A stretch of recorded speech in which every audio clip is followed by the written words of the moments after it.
tenemos un paciente en la emergencia o en la consulta o en el centro médico con un dolor torácico que sugiera mucha isquemia de miocardio, entonces tenemos que hacer una evaluación rápida dentro de los primeros 10 minutos, ¿no? Debemos, digamos, tomarle una historia del dolor torácico en forma rápida, ¿no? Ver sus antecedentes, si es un paciente pues, que tiene enfermedad coronaria ya diagnosticada, o nunca tuvo, o si es un diabético, o si es un fumador, ¿no? O sea, los factores de riesgo en este caso, preguntar a un paciente son de mucha importancia, porque eso nos va a orientar a pensar si este paciente es de alto riesgo de tener enfermedad coronaria o no. Entonces la historia, ¿no?, del dolor de pecho y los antecedentes con los factores de riesgo son cosas, digamos, muy determinantes para hacer el diagnóstico, ¿no? Dentro de esos 10 minutos también tenemos que rápidamente tomar un electrocardiograma y saberlo interpretar, ¿no? Y durante también ese pequeño lapso de tiempo tenemos que averiguar si el paciente es susceptible de que esté sufriendo alguna complicación, ¿no? Como por ejemplo un edema pulmonar, o de repente una ruptura del músculo papilar, o una insuficiencia cardíaca incipiente, etcétera, etcétera, ¿no? Debemos tener la capacidad en ese corto tiempo de evaluar si el paciente está sufriendo o tiene riesgo de hacer alguna complicación, ¿no? Ahora, dentro de los exámenes de laboratorio, aparte del electrocardiograma de 12 derivaciones, tenemos que obtener enzimas cardíacas, ¿no? Inmediatamente que un paciente ingresa a una unidad de dolor torácico, a una unidad de shock trauma en la emergencia, aparte del electrocardiograma que debe ser tomado rápidamente entre los 10 primeros minutos, hay que llamar al laboratorio para obtener enzimas cardíacas, ¿no? Obtener también una hemoglobina hematocrito. Es importante este paciente con un grupo sanguíneo, porque lo vamos a anticoagular probablemente, y nosotros tenemos que saber cuánto de hemoglobina tiene y qué grupo sanguíneo puede tener, porque es un paciente que lo vamos a anticoagular y puede ser susceptible de algún sangrado, ¿no? Debemos tomarle también una muestra para determinar urea creatinina, que es algo importante en relación a saber cuál es el estado de la función renal, para saber más o menos qué cantidad de fármacos vamos a administrar, ¿no? Por ejemplo, en heparina, en pacientes con función renal comprometida tenemos que darle no dosis completa sino media dosis, ¿no?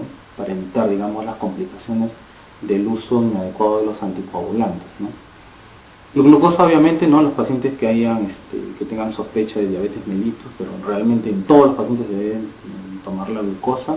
Un perfil de coagulación para saber más o menos en qué estado está el paciente, ¿no? Si tiene un adecuado fibrinógeno, si tiene un tiempo de coagulación normal.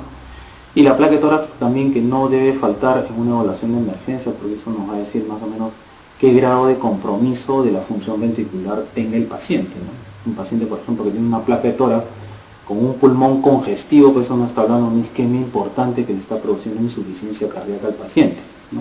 O versus una placa de tórax que es normal, en el cual no se ve ningún signo de congestión, y lo cual nos informa que un paciente de repente no tiene una isquemia tan extensa que le está produciendo disfunción ventricular, ¿no? Obviamente, dentro de todos, digamos, esos parámetros, además tenemos que darle los primeros cuidados al paciente, que poner una vía endovenosa, monitoreo cardíaco con un monitor electrocardiográfico, colocarle colocarle oxígeno, ¿no? Dependiendo también del estado, cómo se encuentra el paciente, ¿no? Y una de las primeras medidas que hacen la mayoría de centros es darle una aspirina, ¿no? Moler una aspirina de 500, ¿no? Y dárselo con un poco de agua como dosis inicial, ¿no? Y después también, obviamente, si hay mucho dolor, pues se le pueden administrar nitratos sublinguales, ¿no? Entonces eso hay que hacerlo en forma rápida, tratando, digamos, de evitar algunas equivocaciones, ¿no? Entonces, en el paciente pues, con dolor sugestivo de isquemia, ¿no? Cuando ya tenemos el electrocardiograma inicial, vamos a tener tres cosas que, digamos, observar o que buscar, ¿no? Un paciente que tenga un cuadro clínico sugestivo de una isquemia aguda, ¿no? Uno es, en el electrocardiograma, buscar la elevación del ST, ¿no? Buscando que sea pues, un síndrome coronario agudo ST elevado, ¿no? En segundo lugar, si no tiene ST elevado, hay que buscar entonces más bien al revés, infradesnivel del ST o ondas T negativas isquémicas, que nos esté hablando de un síndrome coronario agudo ST no elevado.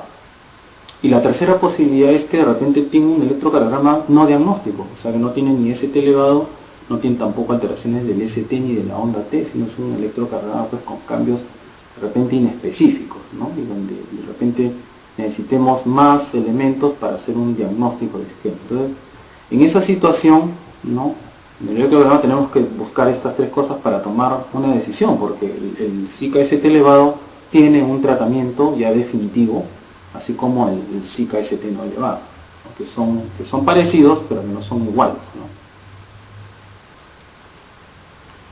Fíjense, nosotros desde el comienzo que vemos al paciente ya estamos calificando su riesgo, ¿no? Por ejemplo, desde que el paciente nos habla de dolor de pecho, y nosotros exploramos qué características tiene ese dolor torácico, nosotros ya podemos decir, este paciente es de alto riesgo o este paciente es de bajo riesgo, ¿no? Por ejemplo, si es una angina de reciente inicio o de reciente comienzo, ese paciente tiene más riesgo que otro tipo de angina, ¿no? O un paciente que tiene una angina estable y que bruscamente ha cambiado el patrón de la angina, ¿no?, que ha empeorado en los últimos días, eso le llaman también cambios en el patrón o una angina progresiva, ¿no? Digamos que esa connotación también tiene más riesgo para el paciente, ¿no? Si es una angina prolongada, que ha durado pues más de 20 minutos, más de 30 minutos, este paciente también tiene un riesgo diferente a un paciente que tuvo un dolor que solamente lo tuvo 5 o 10 minutos o 3 minutos, ¿no? Entonces es diferente a un paciente que tiene un dolor prolongado de 20 30 minutos, ¿no? Y ahí la condición es más severa, ¿no? Y la compañía de signos neurovegetativos también es otra cosa importante. Si el paciente está con náuseas, ¿no?, o de repente sudoración fría en todo el cuerpo, ya eso también trae la connotación de que el cuadro de repente es mucho más severo, ¿no? El paciente tiene más riesgo, ¿no? Entonces solamente con los síntomas nosotros podemos ir viendo este paciente qué riesgo tiene, ¿no? Mirando el electrocardiograma también lo mismo, podemos estratificar el riesgo, ¿no? A veces hay pacientes que vienen con un cuadro muy sugestivo de una isquemia aguda y no tiene alteraciones en el electrocardiograma. Es un electrocardiograma completamente normal. Eso puede ocurrir, ¿no? Versus el paciente pues, que llega pues, con supradesnivel o con un infradesnivel, ya también eso digamos que tiene peor pronóstico, ¿no?, y tiene digamos mucho más especificidad de síndrome coronario agudo, evidentemente, ¿no? En las alteraciones de la onda T, digamos que el riesgo es un poco menor, pero de todas maneras hay que confirmar el diagnóstico con otros métodos, porque a veces las alteraciones de la onda T son bastante inespecíficas, salvo que sean unas ondas T muy negativas y simétricas, entonces eso de repente sí puede hacernos pensar que definitivamente el paciente tiene un síndrome coronario agudo, ¿no? Definitivamente los biomarcadores cardíacos son de ayuda, especialmente en el síndrome coronario agudo ST no elevado, ¿no?, en los cuales incluso nos van a ayudar para hacer el diagnóstico o para estratificar el riesgo en forma rápida, ¿no?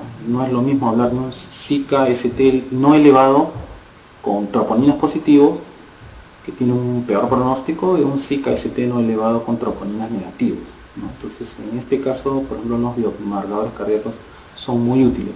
Para el caso del SICA-ST elevado, no se esperan los biomarcadores, las troponinas o las enzimas cardíacas para tomar una actitud terapéutica, ¿no? En SICA-ST elevado, de frente el paciente se hace el diagnóstico con el síntoma del paciente y con los cambios electrocardiográficos. Con esas dos cosas se toma la decisión, ¿no? En el SICA-ST no elevado, sí podemos nosotros obtener marcadores cardíacos como las troponinas o las CPK para tomar, digamos, una opción terapéutica más adecuada.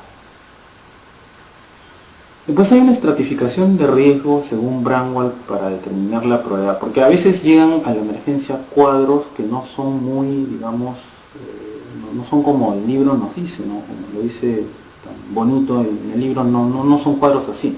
A veces llegan dolores torácicos muy difíciles de evaluar, a veces el paciente no lo refiere bien, ¿no? Entonces parece que es probable que los cambios electrocardiográficos tampoco no ayudan mucho. Finalmente las enzimas cardíacas también podrían ser normales. Entonces, ¿qué hace uno con el paciente?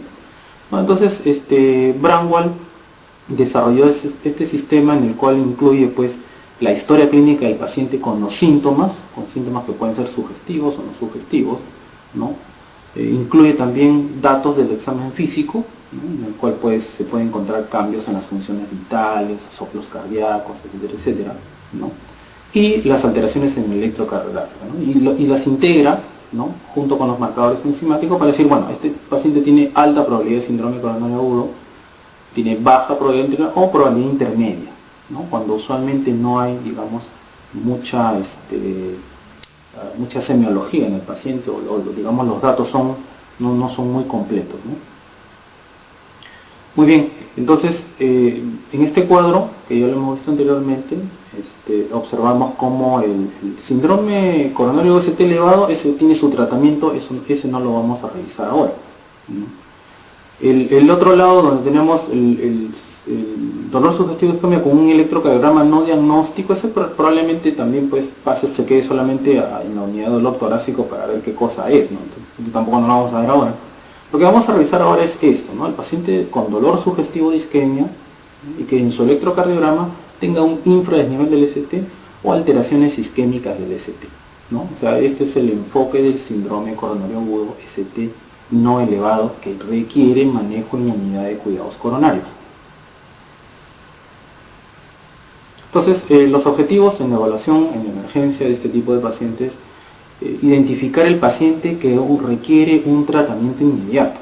Y cuando hablo de tratamiento inmediato estoy hablando de un tratamiento intervencionista, ¿no? O sea, lo que tenemos que hablar acá es qué tipo de paciente voy a apurar, digamos, los análisis y los datos para que el hemodinamista entre rápidamente a abrir ese vaso coronario. O en quién no voy a hacer eso y le voy a dar un tratamiento médico intenso, o en qué paciente no voy a dar un tratamiento médico tan intenso, ¿no? Entonces, digamos que esa estratificación de riesgo en la emergencia debe ser en forma rápida para saber qué cosa vamos a hacer con el paciente, ¿no?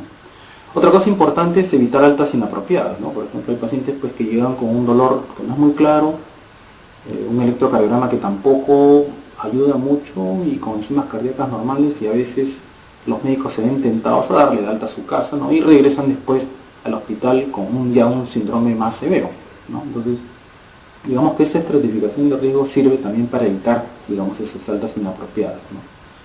Y obviamente esto también nos sirve para mantener una relación costo-beneficio adecuada, ¿no? A veces uno peca por exceso y también un paciente pues que no es, digamos, muy bien, no tiene muchos buenos datos, los exámenes de dolor no ayudan mucho, los hospitalizamos, a veces están una semana en el hospital hasta que se hacen los exámenes y se determina que no ha sido un síndrome coronario agudo, ¿no? Pues, no solamente evitamos con esto altas innecesarias, sino también evitamos hospitalizaciones innecesarias, ¿no? Entonces, la estratificación de riesgo es dinámica. Es al ingreso en sala de emergencia, durante la evaluación intrahospitalaria y antes del alta, ¿no? Para ver si es que este paciente pues queda con